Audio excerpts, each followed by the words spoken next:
Hey everybody, this is a quick video in case you have an LG Q6 mobile phone and you need to do a hard reset on it and you don't have the PIN code and so the screen is locked and you can't access the phone.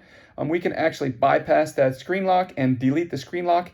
It will also wipe everything else off the phone, but if you're ready to do that, it's easy to do. All you need to do is first of all have your phone turned off, and then once your phone is turned off, you're just going to press and hold the power and volume down button simultaneously until you see this LG appear on the screen.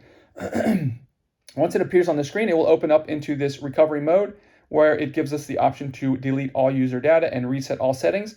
We're just going to go click yes, go down and toggle down with the volume key to the yes, hit the power button to confirm it. Then it's going to take us to the next screen where we're going to basically do the same thing where it's just going to asking us to confirm. Once we do that, it will start to wipe everything.